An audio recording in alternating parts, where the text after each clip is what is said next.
Contoh studi kasus yaitu PT Light Instrumendo Jakarta. Perusahaan PT Light Instrumendo Jakarta merupakan perusahaan jasa konstruksi dalam pembangunan nasional, sangat berperan khususnya dalam pembangunan fisik, di mana dalam menjalankan kegiatannya sering menghadapi kendala baik internal maupun eksternal, sehingga diperlukan suatu organisasi yang efektif dan sistem manajemen yang baik agar mampu mengatasi kendala tersebut dan proyek selesai pada waktunya dengan kualitas pekerjaan yang dapat dipertanggungjawabkan. Kerjasama tim merupakan senjata yang ampuh dalam upaya meningkatkan produktivitas dan efektivitas organisasi.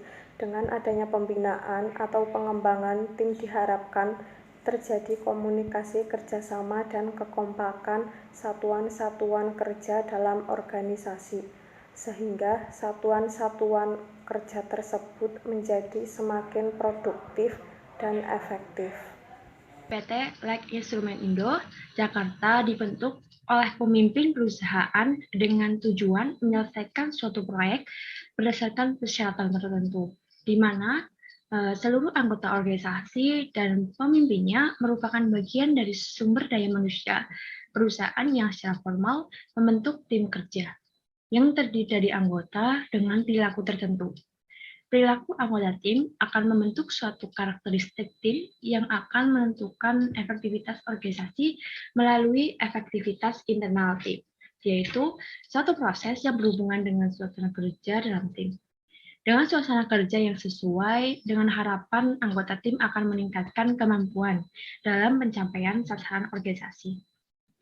Yang kedua adalah berkaitan dengan tingkat pencapaian sasaran organisasi. Dalam proses pelaksanaan proyek PT Light Instrument Indo mengalami berbagai hambatan dan penyimpangan yang sangat mengurangi kemampuan perusahaan untuk mencapai tujuan yang telah ditetapkan dalam rencana kerja. Yaitu yang pertama adalah terjadi keterlambatan dalam penyelesaian proyek karena terjadinya pekerjaan ulang ataupun perbaikan-perbaikan dari bagian pekerjaan yang belum memenuhi spesifikasi yang telah ditetapkan.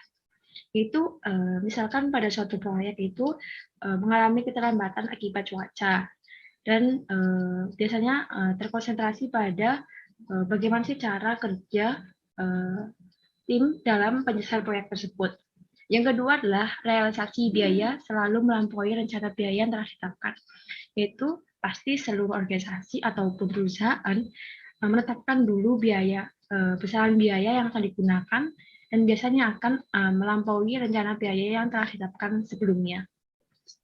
Yang selanjutnya adalah hasil studi lapangan, pengolahan data, dan analisis menunjukkan bahwa faktor yang menghambat ketiga tim diantaranya.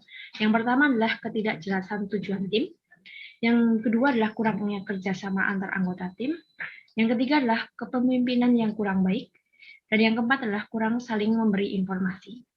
Yaitu suatu perusahaan bisa memiliki ketidakjelasan tujuan akibat adanya kurang koordinasi antar anggota tim, yaitu adanya perbedaan, biasanya perbedaan pendapat ataupun perbedaan tujuan yang akan dicapai oleh perusahaan pada akhirnya. Adapun faktor-faktor yang menghambat quantity surveyor dan supervisor diantaranya, yang pertama adalah tidak memiliki keterampilan dalam pengambilan keputusan. Yang kedua adalah kreativitas anggota tim rendah, dan yang ketiga adalah kurang mampu mengelola masukan dari semua anggota tim. Dan yang ketiga ini adalah kurangnya keterbukaan antara anggota tim ataupun rasa tertutup ataupun kurang melakukan suatu interaksi dengan anggota lain, sehingga tujuan yang akan dicapai semakin melambat ataupun tidak akan tercapai.